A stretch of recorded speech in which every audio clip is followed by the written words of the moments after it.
Hey guys, तो जैसा कि लास्ट पार्ट में हमने देखा था, टीम कंपटीशन खत्म हो गया था और इसमें तांग संग और मी गॉन्जी इन्हें रिवॉर्ड मिल रहा था। इन्हें डिवाइन वेपन को चूज करने को कहा जाता है। टॉप 10 डिवाइन वेपन को लेकर आया जाता है। अब आगे एक कार्ड को लेकर आया जाता है और इसमें टॉप 10 आर्टिफैक्ट रखा हुआ है। तिहानु एम्पर कहते हैं तुम डिसाइड कर सकते हो कि कौन सा तुम्हारे लिए बेस्ट है। अगर ये बेकार आर्टिफैक्ट को चूज करते हैं फिर इसमें इनका ही गलती होगा। जबकि मी गॉन्जी टीम बैटल को और साथ ही इंडिविजुअल बैटल को जीत चुकी है फिर इन दोनों को टोटल 4 आर्टिफैक्ट को चूज करने का मौका मिलता है। तांगसा मी गॉन्जी को कहता है ये सही है, चिंता मत करो, ये दोनों 4 आर्टिफैक्ट को चूज कर सकते हैं। बिग कैट एक को चूज करेगा और फिर बाकी दूसरों को मिल जाएगा। ये सभी आर्टिफैक्ट को एक क्रिस्टल के अंदर में डाला गया है और इसे सेंस कर पाना भी काफी डिफिकल्ट है कि कौन सा बेस्ट है। तांगसंग अब एक एक कर इन डिवाइन वेपन के पास में आकर इन्हें सेंस करने का ट्राई करता है, मगर इसे अभी भी कुछ भी फील नहीं हुआ है। ये देखकर तिहानु एम्पर से कहते हैं तुम्हारे पास टोटल 10 मिनट का ही समय है चूज करने के लिए। तांगसंग और मी गॉन्जी दोनों ही एक के बाद एक आर्टिफैक्ट के पास में जा रहे हैं चूज करने के लिए। तांगसंग ऐसे करते हुए ये 5th डिवाइन वेपन के पास में आ जाता है। इसके अंदर से इसे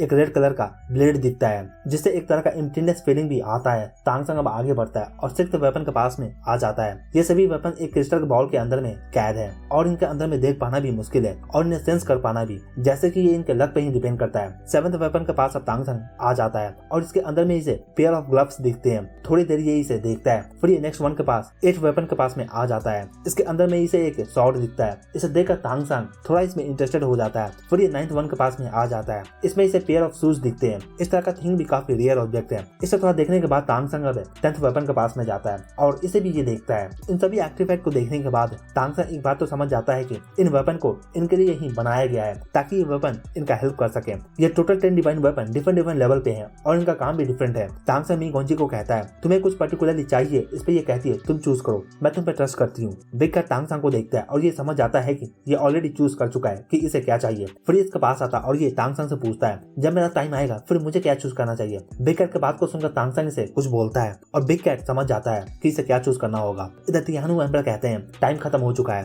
पहले मी गॉन्जी स्टार्ट करेगी। तुमने सभी आर्टिफैक्ट को देख लिया है, कौन तुम्हें चाहिए अब जल्दी बोलो। तांगसंग मी गॉन्जी को कुछ कहता है और ये 9th वेपन के पास में आ जाती है और ये कहती है मुझे ये चाहिए। ये कहती है ये सॉर्ड मेरे लिए बेस्ट है, मुझे ये चाहिए होगा। तिहानु एम्पर इसके चॉइस को देखकर कहते हैं तुम श्योर इस बारे में। ये सारी लाती है। रेड क्रेन डीमन ये देखकर ये कुछ कहना चाहता है मगर ये कुछ बोल नहीं पाता अभी, जबकि चैंपियन को ही फर्स्ट चूज करने का हक है। तो फिर इस क्रिस्टल बॉल के अंदर से एक सॉर्ड निकलता है। इसका सॉर्ड इंटेंट भी काफी साइन करता है। ये सॉर्ड एक रेड क्रेन डीमन क्लैन से आया है तो ये नेचुरली पावरफुल भी होने वाला है। इस कारण से भी रेड क्रेन डीमन इस सॉर्ड को पाना चाहता है। नेक्स्ट तांगसंग को तिहानु एम्पर कहते हैं तुम भी आगे आकर डिवाइन वेपन को चूज कर सकते हो। ये सुनकर तांगसंग 5th वेपन के पास में आ जाता है। ये एक होली नाइफ को चूज करता है। इसके बाद तांगसंग 4th वेपन के पास में आ जाता है। इसे देखकर तिहानु एम्पर भी सरप्राइज होते हैं कि इसने इस बार में इसे चूज किया है। ये होली फ्लेम सेबर वेपन है, एक तरह का रेयर स्पिरिचुअल आर्टिफैक्ट है। ये एक पर्सन के स्पिरिचुअल सी में इंटर कर सकता है और उसे गॉड लेवल पर जाने में हेल्प कर सकेगा। ये कहते हैं अगर मैं इसके जगह पे होता फिर मैं इसे जरूर चूज करता।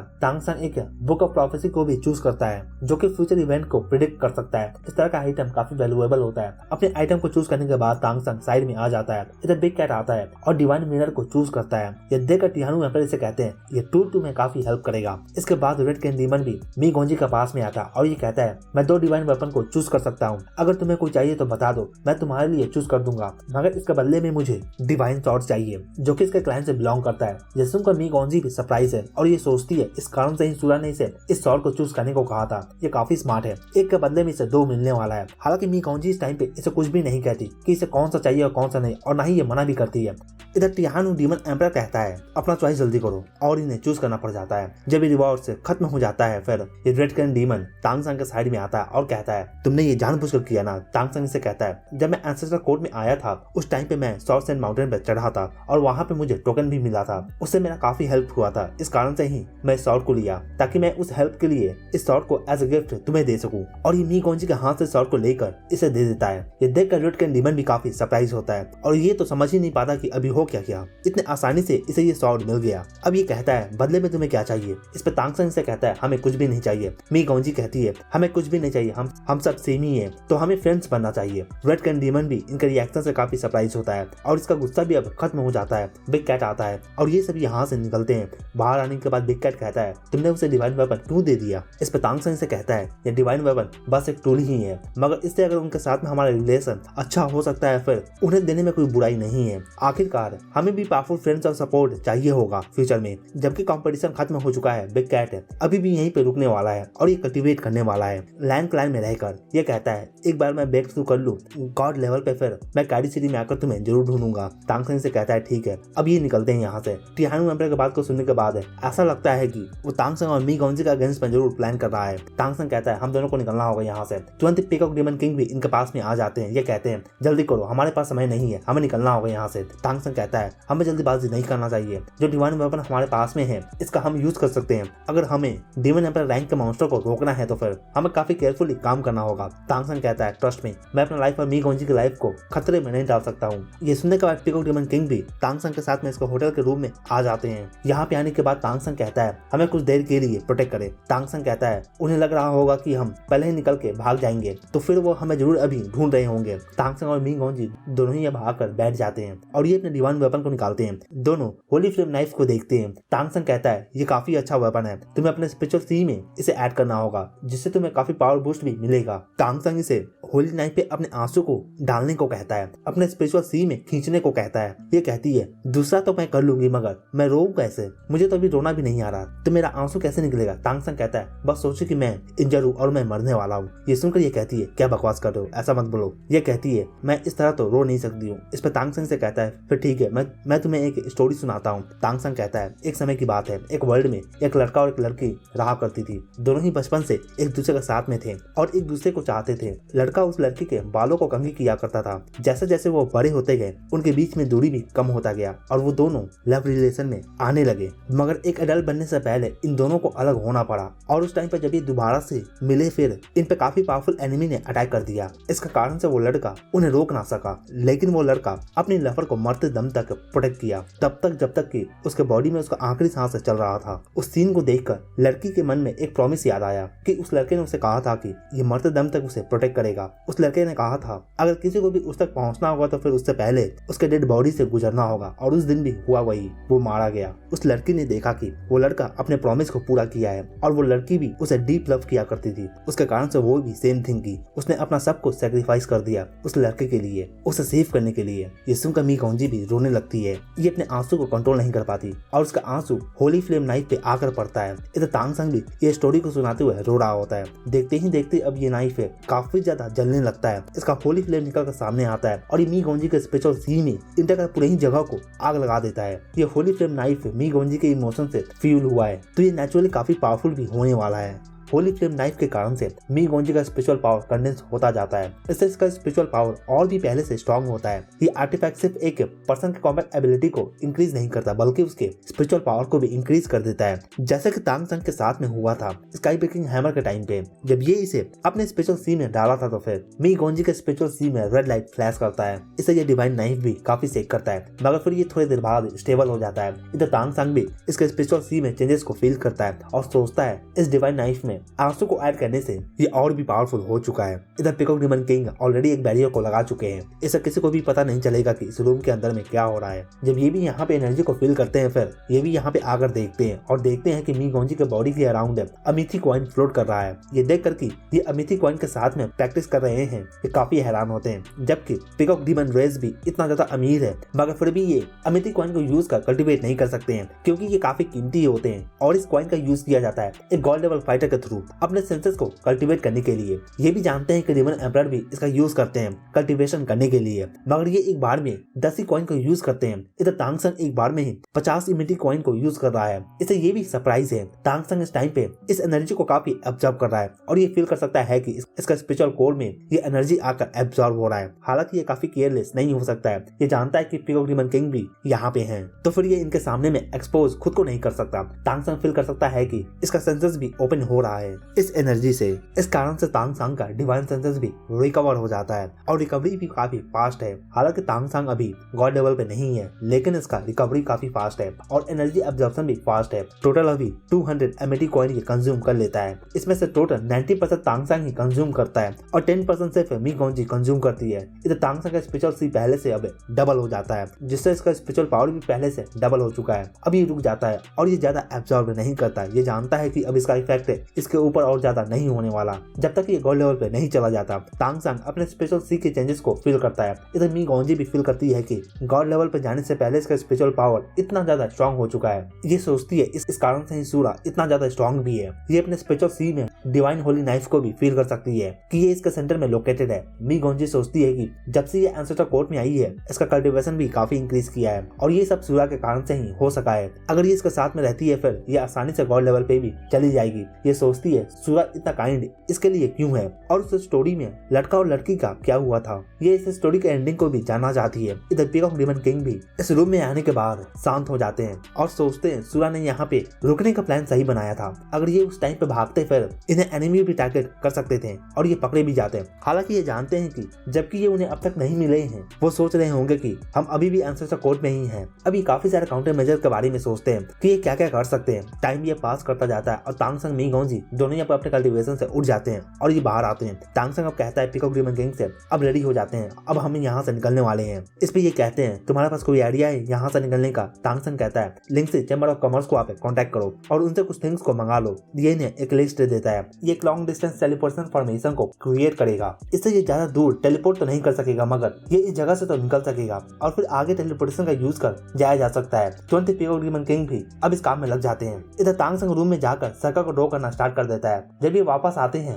फिर ये तांग संग को देखते हैं सर्कल को ड्रॉ करते हुए और ये फील कर सकते हैं कि इसमें पीकॉक डेमन किंग का भी ब्लड ऐड है और साथ ही इसे ड्रॉ करने में तांग संग ने पीकॉक रेस का पावर को भी यूज किया है। ये सोचते हैं इसके पास में इतने सारे ब्लड लाइन कैसे हो सकते हैं और साथ ही इसके पास में ये सभी ब्लड लाइन टॉप ग्रेड के क्यों है। लाइगर ब्लड लाइन, पीकॉक और जेनफिंग ब्लड लाइन। ये फॉर्मेशन को देखकर समझ जाते हैं कि ये काफी कॉम्प्लिकेटेड है, इसे समझा भी नहीं जा सकता है। ये सूरा ने कैसे किया होगा इस बारे में ये सोचते हैं। ये समझ जाते हैं कि ये जो सूरा के बारे में जानते थे वो तो कुछ भी नहीं है। ये अभी भी बिल्कुल भी इसके बारे में कुछ भी नहीं जानते हैं। इधर मी गॉन्जी का डिवाइन सेंसेस भी डेवलप होना स्टार्ट हो जाता है इसके स्पिरिचुअल सी में और ये एक और दो इमेजेस को भी देख पाती है, मगर ये इमेजेस अभी भी काफी ब्लर है और ये समझ नहीं पाती कि ये इमेज है क्या। लेकिन ये एक बात तो समझ जाती है, ये इमेज इससे ही रिलेटेड है। जब links chamber of commerce items को लेकर आ जाते हैं जो कि तांग संग ने ऑर्डर किया था, फिर ये इन आइटम को यूज कर फॉर्मेशन में ऐड करना स्टार्ट कर देता है। इससे फॉर्मेशन से लाइट भी जलना स्टार्ट होता है। तांग संग कहता है इस फॉर्मेशन को एक बार ही यूज किया जा सकता है, यूज होने के बाद ये डिस्ट्रॉय हो जाएगा। डीमन एम्परर अगर ये हमें फील करते हैं कि हम जा रहे हैं, ये भी हमें रोक नहीं सकेंगे, लेकिन ये फील कर लेंगे कि हम किस डायरेक्शन में जा रहे हैं। पीकॉक डेमन किंग कहते हैं क्या ये पॉसिबल है कि ये स्टेबल हो सके और हम इसे हमेशा यूज कर सके। इस पर तांग संग कहता है ऐसा करने के लिए मुझे काफी रिसर्च करना होगा और उसमें काफी रिसोर्सेज भी लगेगा, लेकिन फ्यूचर में ऐसा क्रिएट करना पॉसिबल है। पीकॉक डेमन किंग कहते हैं मुझे नहीं पता कि तुम्हारे पास हमारे क्लैन का ब्लड लाइन कहाँ से आया, लेकिन अगर तुम हमें यहाँ से सही सलामत निकाल सके फिर अपने क्लैन में जाने के बाद मैं तुम्हें अपने क्लैन में एक जगह दूंगा। तांग संग कहता है मैं इस फॉर्मेशन को एक्टिवेट कर रहा हूँ, आपको इसे कंट्रोल करना होगा। इस फॉर्मेशन से आपका पावर काफी इंक्रीज कर जाएगा और आप हमें इस जगह से निकाल सकोगे। इस टाइम पे होटल में सिल्वर लाइट फ्लैश करता है और ये लाइट ऊपर स्काई तक में शूट होता है। इधर जब ये चल रहा था फिर जेनफिंग डेमन एम्परर इन्हें सर्च करने का ट्राई कर रहे थे अपने डिवाइन सेंसेस से। जैसे ही सिल्वर लाइट एयर में शूट होता है ये फील कर लेते हैं। ये कहते हैं तो तुम यहाँ पे हो, मगर तुरंत ये लाइट गायब भी हो जाता है और ये फील नहीं कर पाते कि ये कहाँ पे चले गए। एक बात तो ये समझ चुके हैं कि ये टेलीपोर्ट हो गए हैं और ये भी ये फील कर चुके हैं कि ये काफी लॉन्ग डिस्टेंस टेलीपोर्टेशन का यूज किए हैं, मगर कितना ज्यादा लॉन्ग डिस्टेंस इन्हें भी नहीं पता। व्हाइट टाइगर डेमन एम्परर भी इसे फील कर चुके हैं। ये भी सरप्राइज है इतना लॉन्ग डिस्टेंस कैसे कोई टेलीपोर्ट कर सकता है। जेनफिंग डेमन एम्परर ये हमेशा से पीकॉक क्लैन को डिस्ट्रॉय करना चाहता है और जबकि आज इसके पास में एक अच्छा मौका था, मगर फिर भी ये कुछ कर ना सका। इसका हाथों से भी ये मौका चला गया है। इसके लिए सबसे ज्यादा हैरान करने वाला बात है कि पीकॉक डेमन किंग की ह्यूमन बेटी कंपटीशन में पार्ट लेकर ये दोनों कंपटीशन को जीत चुकी है और ये अब सिटी लॉर्ड भी बनने वाली है। इस तरह का टैलेंट कहाँ से आ गया और फ्यूचर अब कैसा होने वाला है। एंसेस्टर कोड भी इस तरह के डेवलपमेंट से खुश नहीं है। ये भी नहीं चाहते थे कि एक ह्यूमन इसमें जीत जाए और इस बार तो हद ही हो गया है। दोनों कंपटीशन में ह्यूमन गर्ल ही जीती है। एंसेस्टर कोड के पावर हाउसेस भी इस सुपर टेलीपोर्टेशन को फील कर लेते हैं और इससे ये भी काफी सरप्राइज है। इस कारण से काफी power houses white tiger hotel में आए हैं इनके ट्रेसेस को चेक करने के लिए, लेकिन यहाँ पर सब कुछ ही डिस्ट्रॉय हो चुका है। व्हाइट टाइगर डेमन एम्परर भी आते हैं और ये तांग संग के रूम में आकर चेक करते हैं। ये फील करते हैं कि इस रूम में एनर्जी काफी ज्यादा है और इस फ्लोर फ्लोर पे बनने का निशान को भी देखते हैं और ये समझ जाते हैं कि फॉर्मेशन का यूज किया गया है। ये भी सरप्राइज है जब इधर ये चल रहा है फिर इधर लाइट फ्लैश करता है और पिकॉक डेमन किंग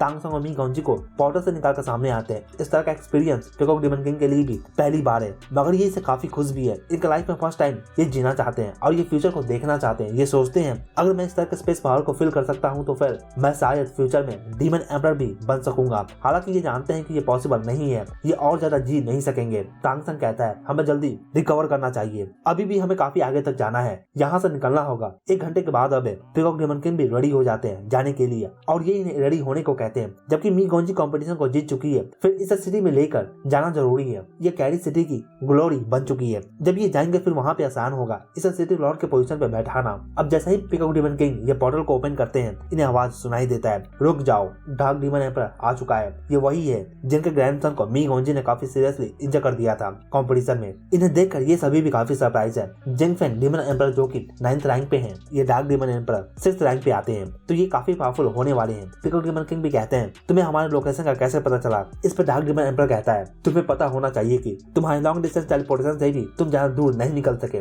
और तुम मेरे डार्क नाइट में ही लैंड किए हो, मतलब कि तुम मेरे डोमेन के एरिया के अंदर ही लैंड किए हो। ये इलाका मेरा है, इस एरिया में कुछ भी चेंजेस मैं फील कर सकता हूँ। पिकॉक डेमन किंग इस टाइम पे काफी सीरियस है, ये जानते हैं कि ये इनका सामना नहीं कर सकेंगे और ये पहले से ही इंजर भी तो है, तो आज बचकर निकलना भी मुश्किल है। इधर तांग संग तुरंत ही अपने एक टोकन को निकाल कर ऊपर एयर में फेंक देता है। ये शॉर्ट सेंट डीमन एम्परर का टोकन है। ये देखकर डार्क डीमन एम्परर कहते हैं तुम्हें क्या लगता है वो तुम्हारे लिए आएगा? इतने में स्काई में शॉर्ट लाइट फ्लैश करता है और शॉर्ट लाइट है ऐसा फील होता है जैसे कि ये पूरे ही वर्ल्ड को 2 पार्ट में काट सकता है। एक आवाज आता है, डार्क डीमन एम्परर, एक वीक को तुम बुली कर रहे हो, शर्म नहीं आता तुम्हें? अपने से बराबर के बंदे से फाइट करो। ये सुनकर डार्क डीमन एम्परर कहता है तुम भी मेरा एनिमी बनना चाहते हो? इधर इस मौके का फायदा उठाकर पिकॉक डेमन किंग इन दोनों को टेलीपोर्ट करके यहाँ से निकल जाते हैं। इधर स्काई से शॉर्ट सेंट का इमेज निकल कर सामने आता है। इनके शॉर्ट लाइट को देखकर इनके पावर का अंदाजा भी नहीं लगाया जा सकता है। डार्क डीमन एम्परर भी समझ नहीं पाते कि इस जैसे ह्यूमन के लिए ये शॉर्ट सेंट एम्परर इनका हेल्प क्यों कर रहे हैं। तांग संग और शॉर्ट सेंट डीमन एम्परर के बीच का कनेक्शन काफी डीप हो चुका है,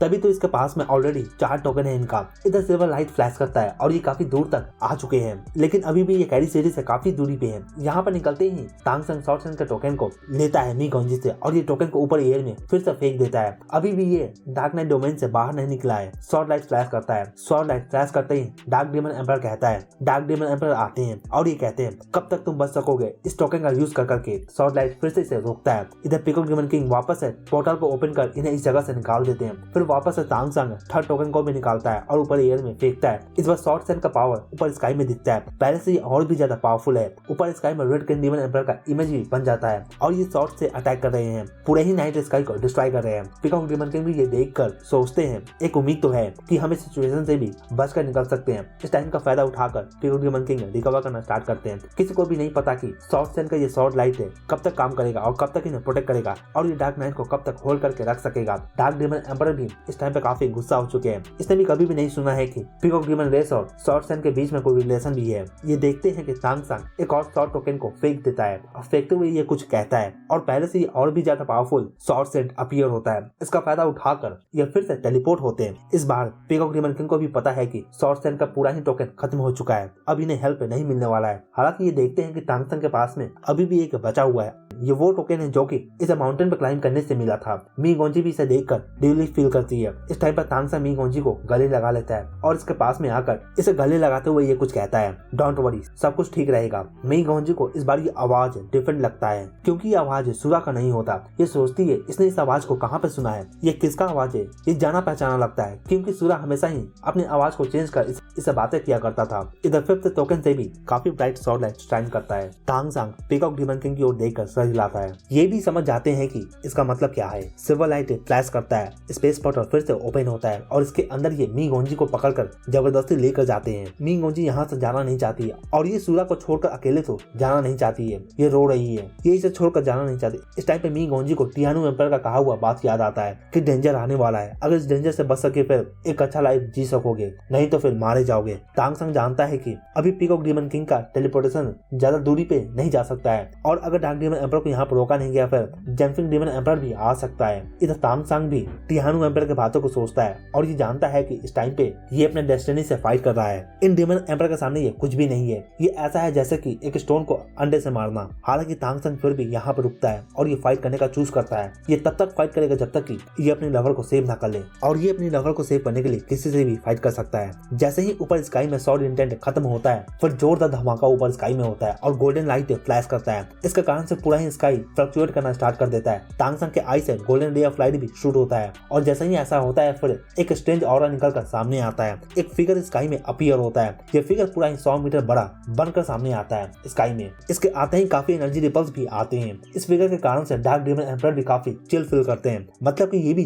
कांपने लग जाते हैं और ये कहते हैं कौन हो तुम, क्योंकि ये जानते हैं कि ये जो भी पर्सन है ये एम्परर लेवल का है और इस जैसे एम्परर को ये अब तक एंसेस्टर कोर्ट में नहीं देखे हैं, तो उसका मतलब है कि ये एंसेस्टर कोर्ट से बिलोंग नहीं करता है। ये फिगर कहता है मैं सी गॉड हूँ और इसके पास में एक काफी बड़ा सा सी ट्राइडेंट भी है। इसके आने के कारण से पूरा ही डार्कनेस अब गायब होने लगता है। इनके ऑरा को देखकर डार्क डीमन एम्परर भी अपने हाथों को जोड़कर एक तरह का डार्क बॉल को कंडेंस करता है। डार्क डीमन एम्परर के बॉडी के अराउंड चेंज को देखा जा सकता है। इनके पास में 9 ग्रेड ड्रैगन का सोल कंडेंस हो जाता है। इस टाइम पे ये अपने स्ट्रॉन्गेस्ट डिवाइन वेपन का यूज कर रहे हैं और ये इसे बाहर भी निकाल चुके हैं। इस टाइम पे सी ट्राइडेंट से काफी गोल्डन लाइट भी निकलता है जो कि यहाँ पर डार्कनेस को चीरते हुए आगे जाता है। इधर डार्क डीमन एम्परर इनका वेपन से ड्रैगन सोल निकलकर आगे जाता है। इधर ट्राइडेंट से golden circle of light condense होता है। जब ये ड्रैगन सोल आगे जाते हैं फिर इन्हें गोल्डन लाइट रोकता है। इस टाइम पे डार्क डीमन एम्परर भी फील करते हैं कि इनका डिवाइन पावर को सप्रेस किया जा रहा है और ये काफी ग्रेट प्रेशर को भी फील करते हैं। ये सोचते हैं ये कैसे हो सकता है, ये बंदा कहाँ से आ गया। इधर मी गोंजी और पीकॉक डीमन किंग दूसरी जगह पे अपीयर होते हैं और मी गोंजी आते ही फील करती है कि इसके बीच और सूरा के बीच का कनेक्शन टूट चुका है। जो ये ब्लड कसम को खाया था उसका ये कनेक्शन फील नहीं कर पा रही है। ये फील कर समझ जाती है कि ये एक ही कारण से हो सकता है कि वो मारा जा चुका होगा और ये रोना स्टार्ट कर देती है। इधर पीकॉक डीमन किंग भी सैड फील करते हैं। ये भी सूरा के साथ में काफी क्लोज आ चुके थे। इन्होंने भी उसे काफी सीक्रेट्स को शेयर किया था। ये सोचते हैं अंत में वो इसे सेव करते हुए मारा गया। पीकॉक डीमन किंग फील करते हैं कि एक और एम्परर लेवल का पर्सन यहाँ पे आ रहा है और ये सोचते हैं कि ये पक्का ही जंपिंग डीमन एम्परर हो सकता है। ये सोचते हैं 2 ह्यूमन के लिए 2 एम्परर लेवल का फाइटर इस बार इनके पीछे आए हैं। ये पहले कभी भी नहीं हुआ। इधर तांगसंग के 5 शॉर्ट सैंड टोकन को यूज करने के कारण से शॉर्ट सैंड डीमन एम्परर भी इस ओर ही आ रहे हैं और ये जिंपिंग डीमन एम्परर के पीछे ही है। जिंपिंग डीमन एम्परर भी देखता है कि इसके पीछे शॉर्ट सैंड डीमन एम्परर आ रहे हैं। ये भी जानता है कि ये सभी एम्परर में सबसे न्यूएस्ट है और ये सबसे वीकेस्ट है। इन्हें देखकर ये रिस्पेक्टफुली बात करता है। शॉर्ट सैंड डीमन एम्परर कहते हैं मैंने अपने टोकन के कॉल को फील किया है यहाँ से और अभी थोड़ी देर पहले मैंने एनर्जी डार्क डीमन एम्परर से फाइट किया है। ये सुनकर जिंपिंग डीमन एम्परर भी काफी सरप्राइज होता है। ये सोचता है ये पीकॉक डीमन किंग को किल करना चाहता है और उसकी बेटी को भी, जो कि इतने टैलेंटेड है। अगर ये मारे जाते हैं फिर पुरानी कैरी सिटी इसके हाथों में आ सकता है और बाकी थिंग्स को करना भी आसान हो जाएगा इसके लिए। लेकिन इसने भी नहीं सोचा था कि डार्क डीमन एम्परर भी इन दोनों के पीछे में आ जाएंगे इन्हें किल करने के लिए। अब यहाँ पे ये दोनों डीमन एम्परर ज्यादा टाइम वेस्ट नहीं करते और ये आगे जाते हैं फुल स्पीड में। दोनों काफी फास्ट स्पीड में ट्रैवल करते हैं। आगे जाने के बाद शॉर्ट सैंड डीमन एम्परर को कुछ फील होता है और इनका शॉर्ट लाइट भी ग्लो करता है। ये आगे डार्क नाइट को देखते हैं। ये देखते हैं कि पूरा ही जगह डार्कनेस में डूबा हुआ है और चारों तरफ ही सिर्फ डार्कनेस फैला हुआ है और इसके साथ ये पार्ट यहीं पे खत्म होता है। तो दोस्तों इसके आगे का पार्ट हम नेक्स्ट वीडियो में देखेंगे। इस पार्ट के लिए इतना ही। वीडियो अच्छा लगा हो तो वीडियो को लाइक जरूर करें और अगर आप चैनल पर नए हैं तो चैनल को जरूर सब्सक्राइब करें। ऐसे और भी एनीमे एक्सप्लेन के लिए थैंक यू।